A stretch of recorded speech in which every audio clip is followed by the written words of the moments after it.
Round 2 of Sports Talk up next with your hosts Phil Kornblut, Will Pelagic, and the Professor Tom Hayes. Don't leave us hanging. Join the show, 800-956-7266.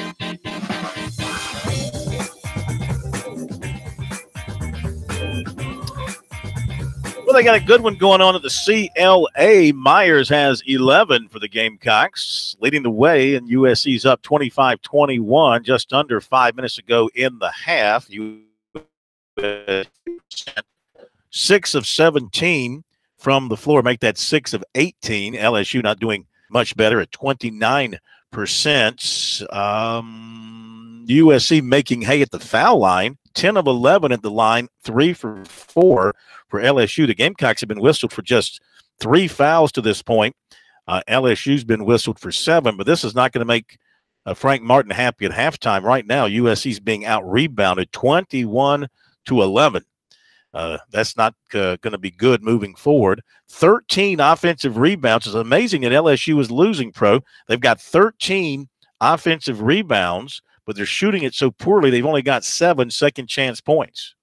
Yeah, I'd like to see this because, as I said before, right at the beginning of the broadcast, that they're one of the worst offensive rebounding teams in the SEC. So I'm talking about these schizophrenic teams. You don't know what team is going to show up. They're near the bottom, and yet tonight they're making hay on offensive rebounds, but still can't make them count. Yeah, exactly. And you know, Frank Martin does not like his team to be out-hustled, out-scrapped, and certainly out-rebounded, and they're getting killed on the boards right now by this LSU team. But the Gamecocks are still able to hang on to the lead, at least for now, 25-23 with 4:41 to play in the first half. We'll get a halftime report coming up a little bit later on from Will Pelagic, who is over at the Colonial Life Arena.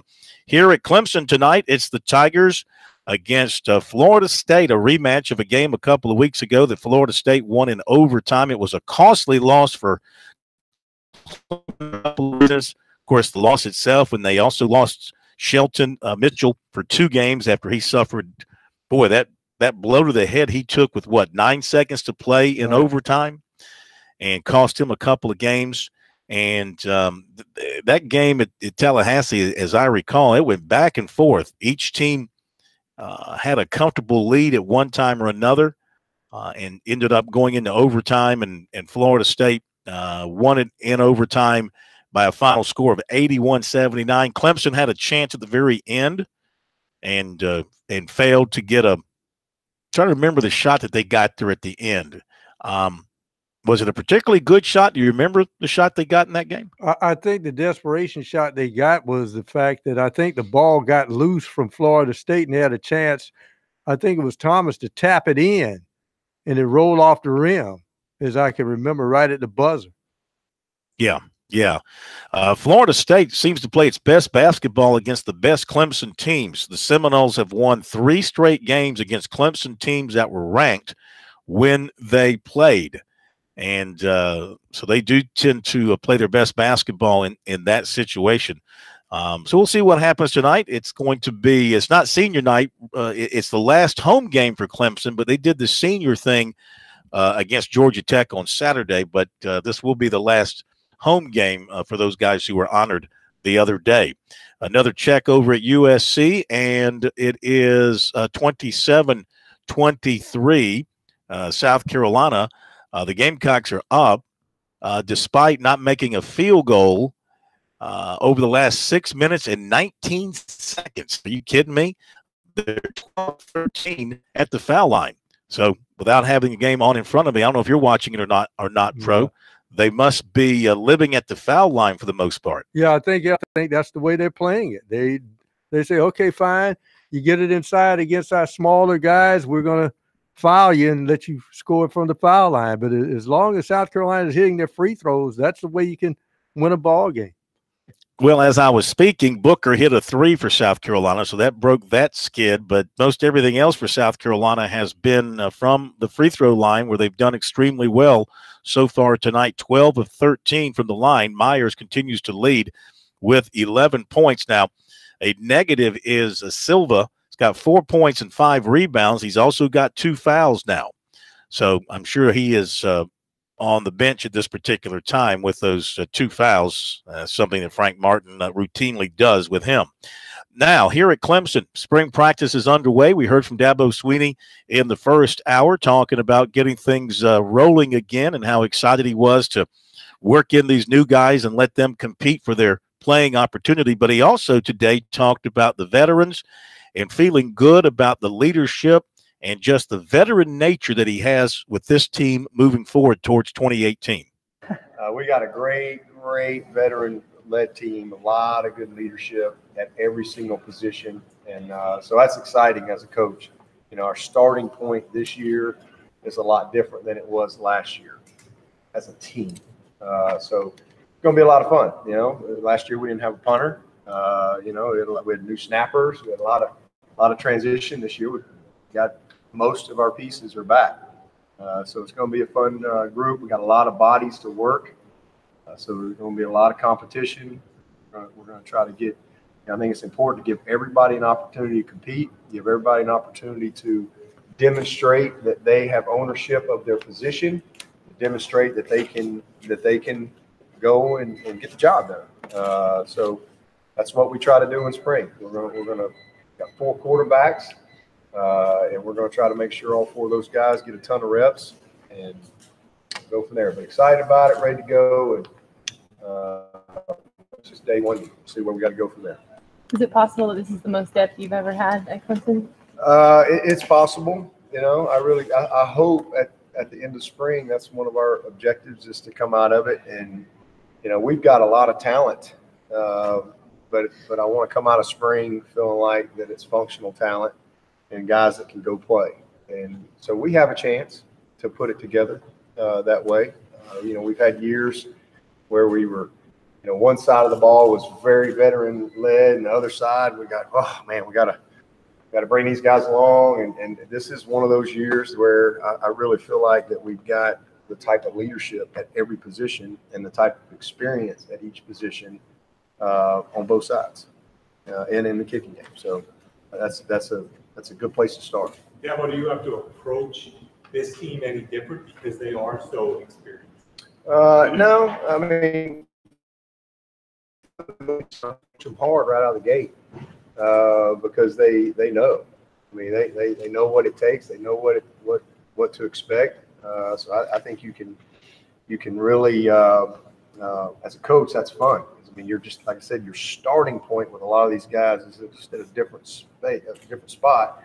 But at the same time, you got other guys, you literally have to go right where they are and bring them along. And I think one of the best things that is woven into the culture of our program, probably one of the reasons we've been so consistent, is just the pride that our veterans take in nurturing the young guys and teaching, hey, this is how we practice. This is, you know, teaching the position, teaching the concept, but also the core values of who we are. Hey, this ain't how we do things here. And so that's a great position to be in as a coach too, because it's like you got a lot of guys helping get the message the way it needs to be. And just again, because you have to start over every year, and to me anyway, and really reinstall the who, what, where, when, why, and for a lot of these guys, you know, for those veteran guys, okay, they know what to do, they know how to do it, but I think you take another step forward as a player when you really know why, when you really understand why it's important that you do your job this way on this play with this technique, and how it impacts the overall call. So I think we got a lot of guys that are at that point. We got a bunch of guys too that are just learning what to do, and that's all they can handle on their plate right now. And then they got to figure out how to do it, and then hopefully we'll get there. So it's a good mix, but I definitely think this is as deep a team as we've had at a starting point. But hopefully we'll have the depth the way we want it when it's all said and done. By the way, Jackson Carman, they list him at 6'6", 350. He is all of that. KJ Henry, 6'5", 235. Xavier Thomas, 6'3", 255.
Now back to Sports Talk, South Carolina's most listened to sports talk show for more than 30 years.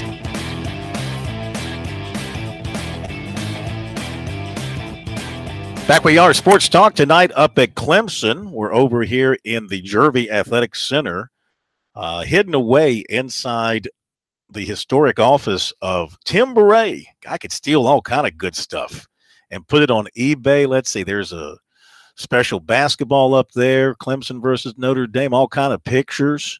There's a picture of Tim Beret. I swear he looks like Danny Ford in that picture. It's got all kind of stuff that he's just showing me a picture of inside Death Valley, but in the background they've got the Notre Dame Golden Dome photoshopped in there. And, of course, Tim's never shy about sharing his love for his alma mater of Notre Dame. All right, we've got Clemson basketball coming up with Florida State back in Columbia, 31-30 USC and LSU. LSU on a 7-0 run over the last minute and 48 seconds, so this thing's still tight as they head towards the half. Myers with 12 for USC on 3 of 7 shooting, 4 of 6 from the line. The Gamecocks are 13 of 15 from the foul line, but still getting hammered on the boards, 25-15. If LSU were taking advantage of any of its offensive rebounding prowess tonight, 13 offensive boards, but only 7 points off of that, they would be dominating this game. LSU outscoring USC in the paint 12-4.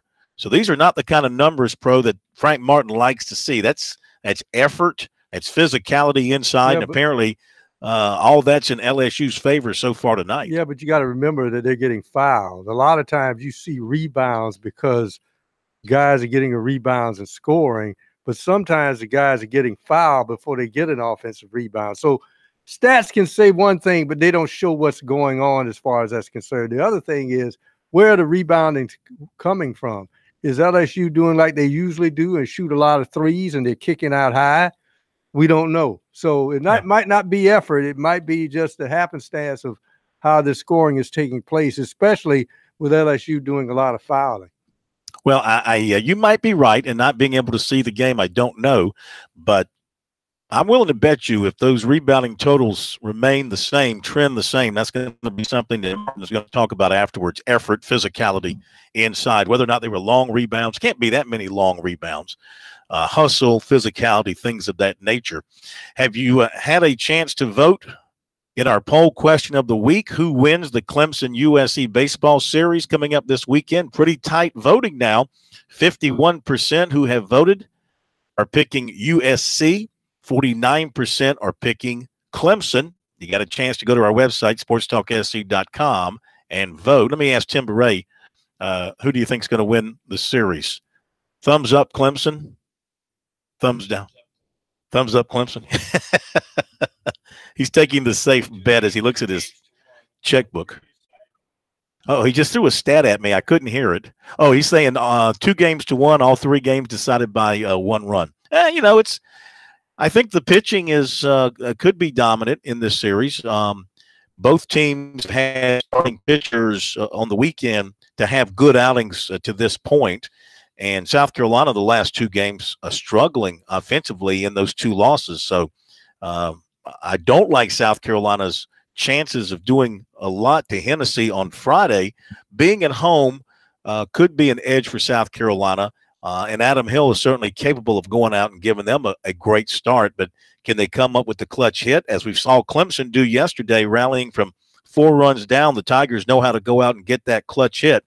And we'll see what happens. It's a little bit strange with Mark Kingston now coaching at South Carolina, because when you think about it, you go back many, many years in this rivalry. He's kind of the first outsider here since, I don't know. You go back to when Bobby Richardson was at South Carolina facing Bill Wilhelm, and he gave way to Junes Raines, who was a South Carolina guy, state of South Carolina guy. And he had all those years against Bill Wilhelm. And then you had Ray Tanner come in, and I'm trying to remember if he faced Wilhelm at South Carolina or not, if Wilhelm had already retired by then. But then you had the transition to Jack Leggett, who was an assistant to Wilhelm for a while before he went to Western Carolina, came back to Clemson and took over as the head coach. And then you got Monty Lee, of course, has strong South Carolina ties. So Mark Kingston's really the first guy in a long, long time as a head coach in this rivalry who has no past ties to the state of South Carolina. He will learn very quickly what this series and what this rivalry in baseball is all about. Let me update a couple of baseball scores. Then we'll get the update from Will over at the arena. Coastal Carolina was playing this afternoon, and I believe the Chanticleers finished off their game with a victory. See if I can pull up the score here very quickly. Of course, a lot of games impacted by the weather today and rained out, but not this one. And Coastal Carolina was I think they were a winner. Oh, well, I'll have to find it in just a second. I thought I saw it a moment ago. Charlotte is beating Charleston Southern 13-3. That's in the top of the eighth. Arkansas is pounding Dayton today 18-0. Charleston leading Georgia Southern in the sixth 1-0. While I look for that Coastal score, let's go over to the arena. Will Pelagic has been watching South Carolina LSU basketball, and nothing was proven in this first half as they are tied at 31. Will? It was not Corn. The only thing that was proven was that these two squads can have equally bad stretches of ugly basketball. South Carolina ended the half not scoring in the final 3:21 and won for its last 12 field goals, managing just 7 field goals at the half, shooting 27%.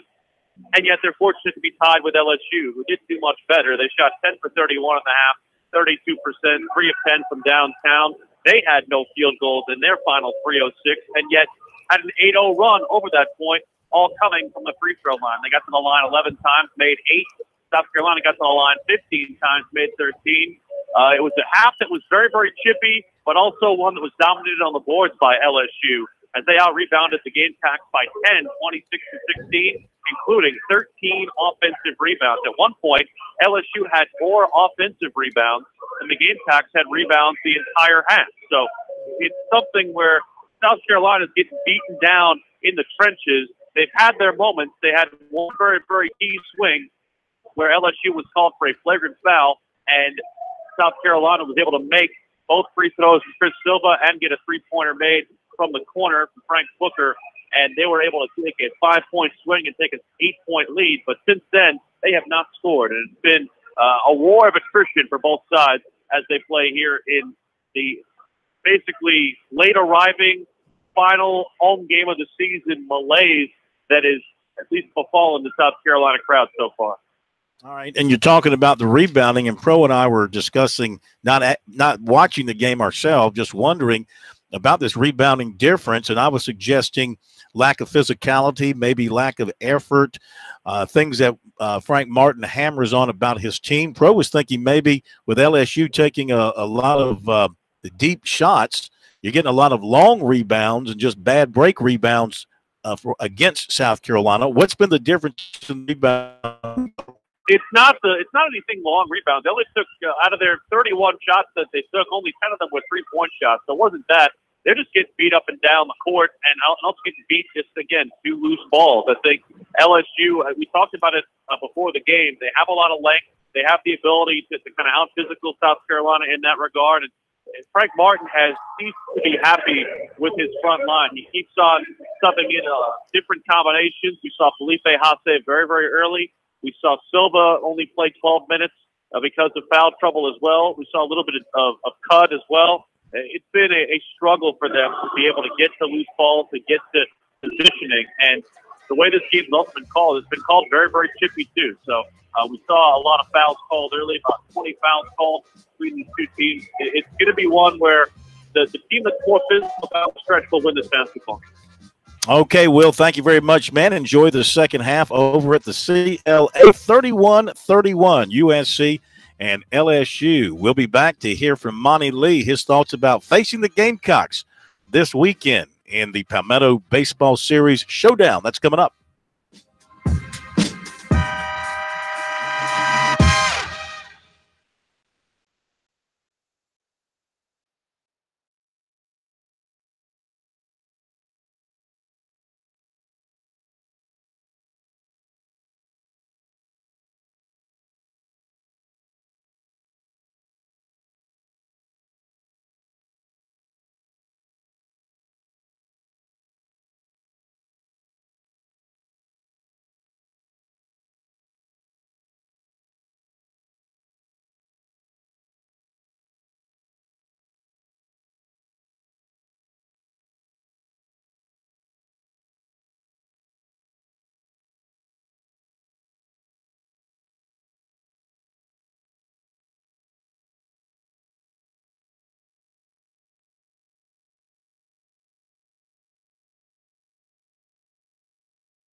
Okay, we're back. Sports Talk, South Carolina Radio Network. I found that Coastal Carolina score. I knew they won 10-5 over Wilmington, 10-8-2 for the Shots, who improved to 8-2, 5-6-5 for Wilmington. Virginia beat William and Mary today, 4-3. Update some other baseball of note. Alabama over Alabama State, 11-1. That's a final. Tennessee beat Arkansas Pine Bluff 9-1. The way Alabama undefeated at 9-0 with their new coach, right? Don't they have a new coach? Coach from last year, I think, was canned for some reason. I think, isn't this his second year? I thought this was his second year. No. Go back and look. I think they had a coach who was in his first year last year, and I think he ran afoul of some NCAA stuff and he got fired. Yeah, go back and check on that.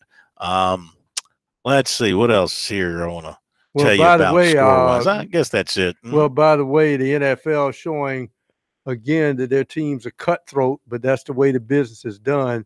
The Panthers' leading rusher in their history, Jonathan Stewart, waived today by the Panthers. So he's looking for another place to play. Of course, he was drafted 10 years ago, and in the lifespan of a running back, probably about 5 years, he's lasted close to 10. We'll see if he lands on his feet somewhere else. Yeah, I saw where the Bears cut Glennon after signing him to that huge contract. Well, see, that's why the bonus money is what you look for, because you're not going to get that number that you see on the contract. A couple of other baseball scores. Arkansas continues to pummel Dayton. It's now 18-0, 20 hits for the Razorbacks, and Vanderbilt is leading Indiana State late 8-5, and Charlotte big over Charleston Southern, 13-3. Congratulations to the Charleston Southern basketball team with their win last night over Presbyterian. They get back to 500 overall and move forward in the Big South Conference tournament. And they now play the #1 seed UNC Asheville. I think that game is coming up tomorrow night. Now to baseball. Monty Lee and the Clemson Tigers about to take on USC. Beginning on Friday in Columbia. It's the annual showdown between two of the nation's top baseball programs. It's considered the best rivalry in all of college baseball. Let's hope it continues that way. With South Carolina right now, except for one poll not being ranked, Clemson is ranked in all the polls. Let's hope we can get back to where we've got, when the series is being played, two teams in the top 10, two teams being genuinely considered as College World Series threats. We'll wait and see what happens as this season plays out. But Monty, of course, a veteran of this series, both from a USC standpoint when he was an assistant there and now as the head coach of the Tigers. These comments were made after last night's win over Winthrop. They're not having any sort of a media availability prior to the series, so these will be his only words publicly about facing the Gamecocks once again, and obviously he's looking forward to the big weekend. In a rivalry weekend against a great South Carolina club, we know that energy and emotions are going to be very high. So I think the first key is we got to find a way to relax, be loose, and just play baseball, and just understand that, it's baseball. Not try to do too much, not try to be more than who you are on the mound or at the plate or on defense. That's a big key. I think if we can just be loose and relax and just play baseball, just do what we do, then we're going to give ourselves a chance against anybody.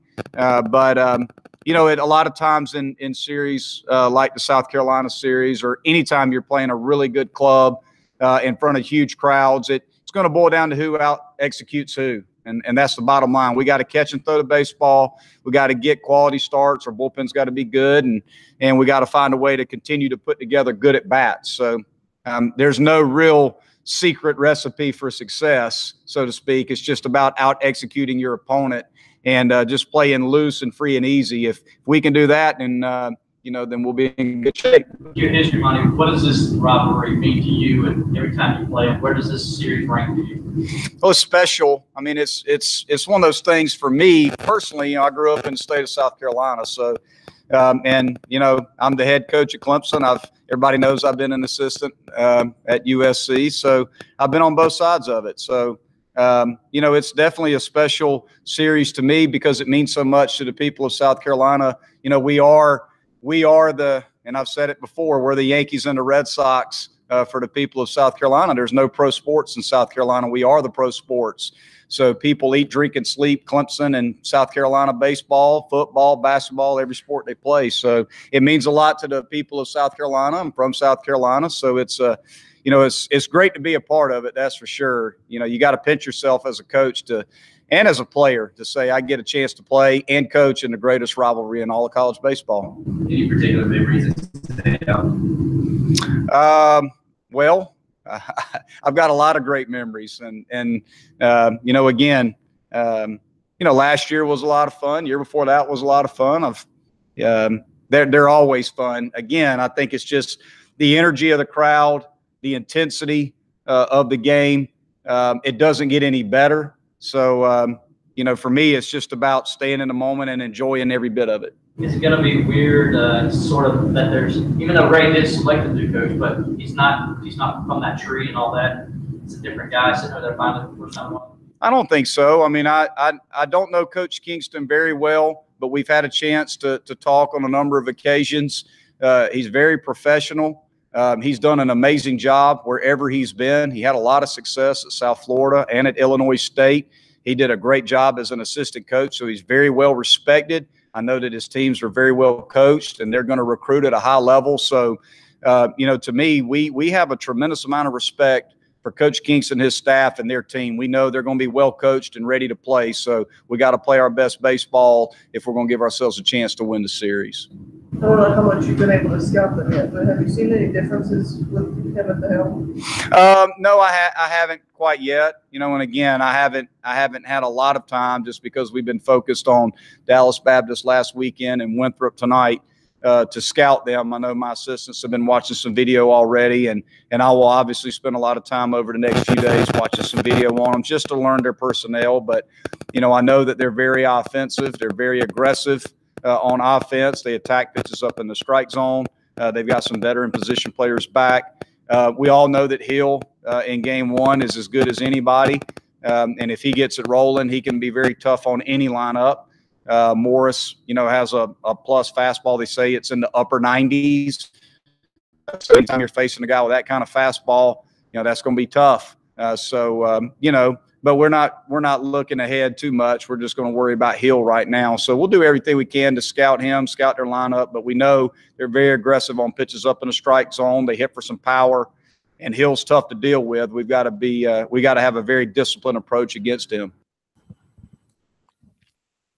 All right, Monty Lee, Clemson baseball coach, talking about the big showdown with South Carolina beginning this weekend in Columbia. First game at Founders Park, 7 o'clock on Friday. Then they move to Fluor Field in Greenville, 3 o'clock first pitch there on Saturday, and then 2 o'clock at Doug Kingsmore Stadium at Clemson on Sunday. Let's just hope the weather is cooperative. I think this rain we're having right now might slide out of here and hopefully not be a factor. Could be a little bit cooler. Would have been great to play this series last weekend when it was in the 80s and beautiful. So, of course, I've been there before when we've had snow. I remember one game in Greenville snowing during the game. Obviously, that was miserable for everybody. But this is a fun event. It's a hard ticket to get. All 3 games are sold out. They have a big street party outside of Fluor Field in Greenville as part of what they call the Reedy River Rivalry. And Pro is just a tremendous sporting event that has evolved over the years between USC and Clemson. So much so you got other cities who want to take that mid-game away from Greenville, if at all possible. Yeah, it's that really that line of demarcation between the NCAA tournament and spring football. So it's the Masters right behind it. So it's one of those events unique to South Carolina that makes South Carolina a unique sports state. Really does. Okay, let's see. LSU's come out strongly in the second half, has jumped on USC 39-37. Tigers up on top of the Gamecocks, and we'll be back in a moment.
These guys, they never sleep. Check them out on the web at SportsTalkSC.com. Now, more of Sports Talk on the South Carolina Radio Network. This could be one of those last possession kind of games. USC back on top of LSU 42-41 at the under 16 timeouts. Gamecocks shooting 33% and 38% for LSU. Gamecocks still 13 of 15 from the line, still being out-rebounded by 9, 28-19, including 13-8 offensively. Here's part of the problem for South Carolina with two guys doing all the scoring. Booker's got 15 now. Boy, he's all of a sudden he's gotten red hot. He's got 15. He's hit 4 threes now. And Myers has 14. So the two guys saying goodbye have 29 of the Gamecocks now 45 points. Gravitt has not scored. Minaya has just 2. Hasse only 3. Silva has only 4 points and 5 rebounds and 3 turnovers, also 2 fouls. He's not having a notable game by any means. Kotsar 0 for 7 from the floor. He continues to struggle shooting the basketball. He's got 4 points. Henson's got 3, and Cutt has not scored. So, I mean, you got to get a starter like Gravitt going, especially coming off a career game for him at Mississippi State Pro. He scored I think it was like 19 points. He's got 0 so far tonight. Yeah, sometimes psychologically these guys have long memories. They're thinking about their misses. You got to think in terms of the next one's going down, and some of them may be reticent to take their shots now and just passing up open shots. Yeah. Let's see, 45-41 USC. 15 minutes to play in that one. Some other basketball tonight. The Big Ten tournament opens tonight. Yeah, they moved everything up a week. They wanted to play at Madison Square Garden, and so they said, heck, we'll move our tournament up to this week and steal the show, so to speak. So you got Rutgers and Minnesota be tipping off in just a little bit. Well, there was the bottom feeders, those 4 teams, and you would think Rutgers would bring a crowd. I mean, that's why they're there. The State University of New Jersey. So we'll see what kind of crowd they bring to Madison Square Garden. I think it feels kind of weird, and we'll see how many bids the Big Ten gets, Corn, and see whether any other major conference will decide to ease their conference tournament up a week early. Who knows? Yeah, let's see what kind of numbers they pull on television. I mean, people aren't used to watching the big guys play their tournaments this week, and this is what the Big Ten is doing. So we'll see what happens. Kentucky late in the half leading Ole Miss 31-30 in Lexington. And very chippy game, Corn. They've had one flagrant foul and one that the referees looked at very closely. These teams all of a sudden don't like each other for whatever reason. Notre Dame playing Pittsburgh tonight. It's the last ACC game for Pittsburgh regular season. They're looking at 0-18.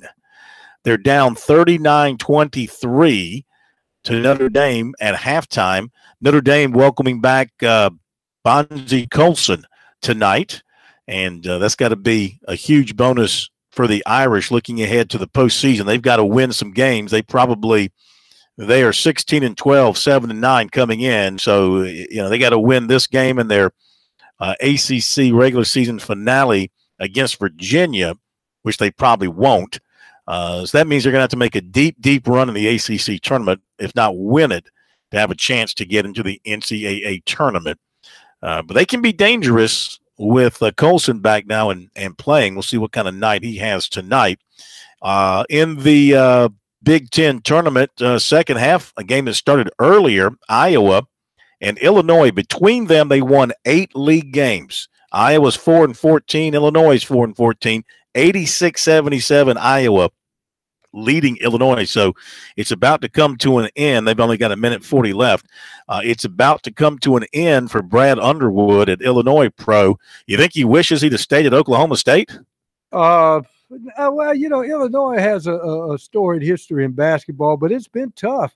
The one thing I can't understand about college basketball right now, there's many questions, but talking about on-field performance as the way that two teams that we've seen in Illinois have historic runs in the tournament and championships is Illinois and DePaul. For whatever reason, those two programs cannot find the magic they had, 15, 20 years ago.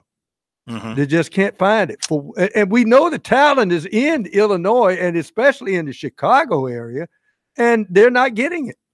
Well, I don't know what's going on there now. I mean, there used to be a time that all the big-time talent in that city, you had to go through a guy named Worldwide Wes. I'm sure you've heard of that. He controlled the AAU programs in Chicago and controlled all the top talent. Things had to be worked through him, if you know what I mean. I don't know if that's still the case up there or not, but, Oliver Purnell went up there from Clemson expecting to be that guy to turn DePaul around, and he failed, and he fell right out of the college basketball world. So I couldn't even tell you who the coach is at DePaul at this point. They grabbed a retread. I think they bought Dave Lato back, the old Virginia assistant that they fired before, I think you're right. And they brought him back. They said nobody else wants to take it. You would think DePaul, right in Chicago would be a basketball mecca, and that program would be thriving, but it is certainly not. All right, USC now on the run. The Gamecocks on a 13-2 run, 8-0 run, if you want to narrow it down a little bit more. They've hit 5 of their last 7 shots. LSU's turned it over 4 times in the last 5 minutes, and the Gamecocks are back on top now 50-41. Booker has just been on fire here in the second half. He's got 17 points for the game. I think practically all of that must be coming in the second half. He's got 11 points in the second half, 4 of 4 from the floor, 3 of 3 from 3 for Booker this half. I love his shot, Pro. He's got such a quick release, and he's very quick after the catch at turning and getting his shot away. And, you can't take anything away from him this season. I think he's given Frank Martin everything he could hope for from him. Yeah, and the one thing, the key point to any shooter, and you see it, his feet are always set to shoot. Even when he doesn't catch the basketball, you see he almost takes a quick glance at his feet, and they're always set to shoot, and he's always squared up when he takes his shot. So I can see where Frank said at the beginning that he thought he had one of his, best shooting teams because of the technique. But, some of those shots have to go down. But here's the key. Yeah, I think Frank Martin, through all his coaching, has about 80 to 85% winning percentage when his team just shoots 44%. If they can just get it within that 44, 43% parameter, South Carolina is usually either winning the ball game or very darn close to winning. Yeah. Well, at this point in time, you look at the Gamecock season, they're going to go to Auburn on Saturday. They're not going to win there. So they're going to end up with a regular season. If they can win this game tonight, they'll be 16-14, lose on Saturday. I mean, I shouldn't be so absolute about that. Anything can happen. But let's just say that they lose at Auburn. They'll be 16-15. But 15-15 against Division I opponents. Remember, one of their wins is against a Division II team, and they don't, count that in terms of RPI and all that.